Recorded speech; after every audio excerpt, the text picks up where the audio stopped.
اما کورا استیمه میخوام این خیلی زرگوش کمی در تاجیکستان. این سویچ بینده. این بچه‌هاش ندین یا 4 روزان.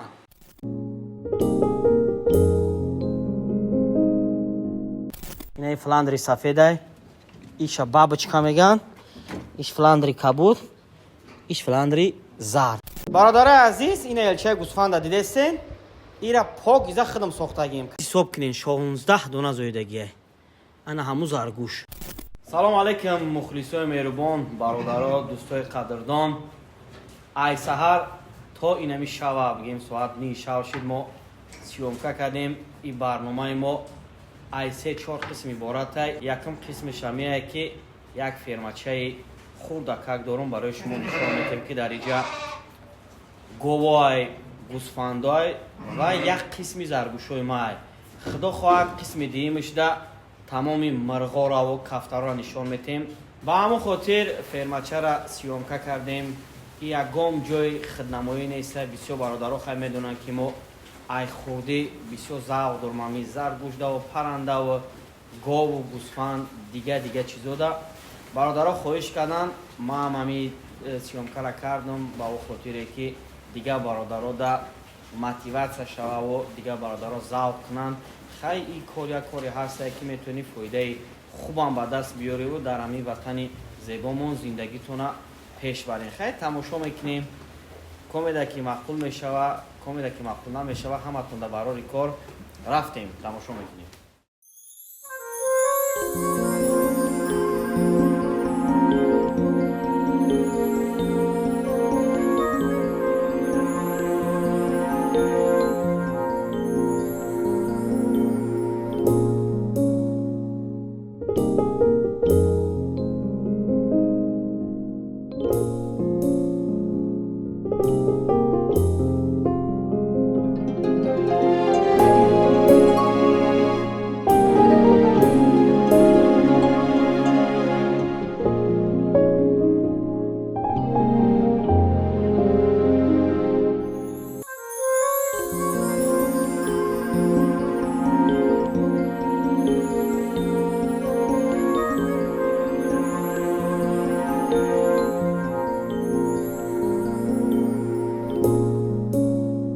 برادرای عزیز این گاو سمنتالای نامش سمنتالای دولتش گالانسکیه. همین حوزی در خانه ما 22 لیتر شیر داده سه سحر بگه. ای کدومه که انشالله که زودش زیاد کردیم با یکم کسده توفای خیلی میفروشیم. یکم چی میکنیم رفتیم با دیگه نمود گاوی ما را میبینیم. اینه گاو چارنی پیوستای دولتش روسیه. روسیه که گاو میگن اون او بچه‌ش بخچای. انا ای گاو بچه‌ش غنجینه ماده برای نسلگیری انشالله بهترین میشوه. هر کدومه که گاو را میفهمه این هم قریب که 20 لیتر شیر داره.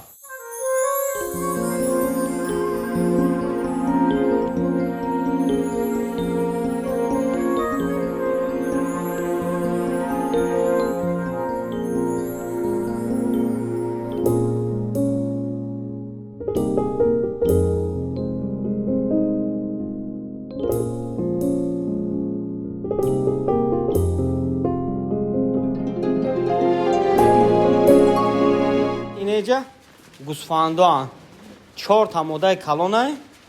دیگراش بگیم که بچه های همیان اینم برای همی سالان همیان نسل میگیریم. اما خیلی زیاد چون میکنیم.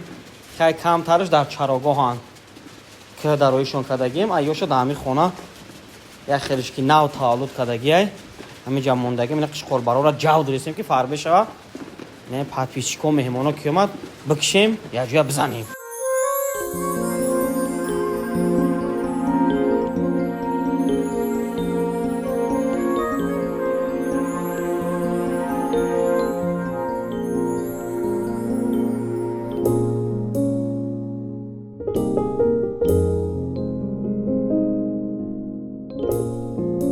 برادر عزیز این الچه گوسفند دیدستین. ایرا پاک خدم ساختگیم. کدام تکیم خیلی الچه گوسفند در کاره خدم دا علاقه برین میریم خوش رو میسازیم نکی پولشان وزنه ایشم به نظر بگیرین. тагиш покиза ғиштай. این ونتیلاتور را برای چی موندگیم که پاشا کم میشه. تکشم بینین غشته. پاری گوسفند هم داریم. کمی دکی در کنه خیلی پاری گوسفند به پول میتیم.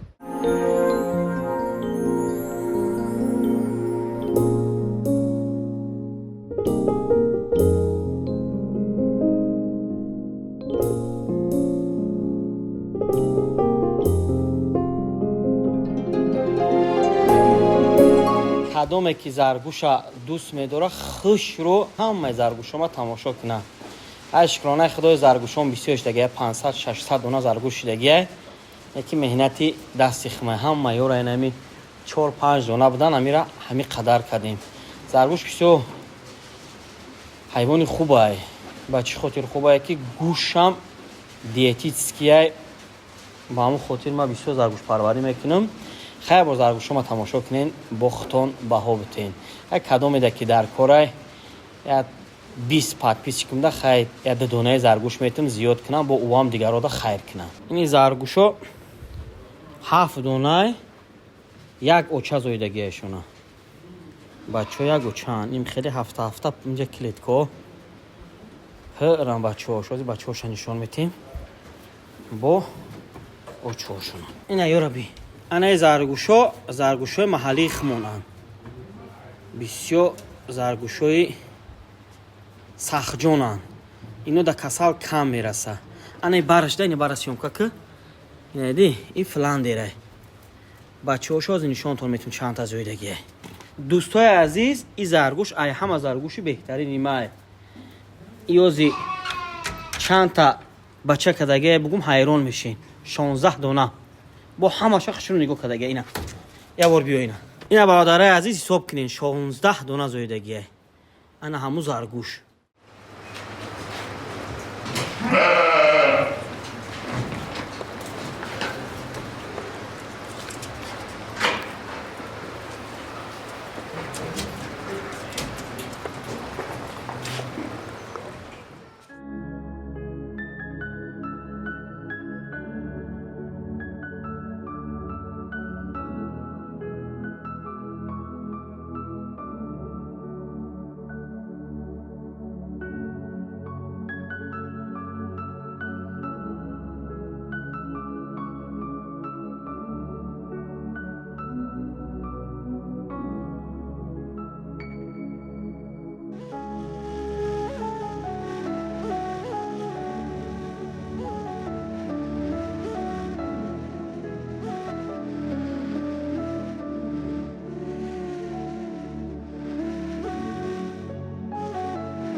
این همینجا 4 زرگوشه که میبینین همه قریب همینجا اینیست بیوتی زرگوشو بچه هم میان قریب 300 400 تاش بچه هم میان.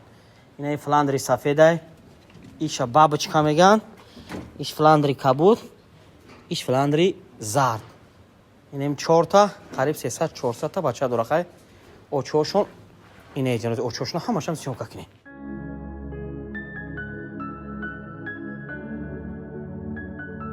دوستای عزیز اینا وقتی که نه میز زرگوش شد اینه 5 روزانیو بعد هم خیلی کلان میشن و 6 7 کیلو گوش میکنن.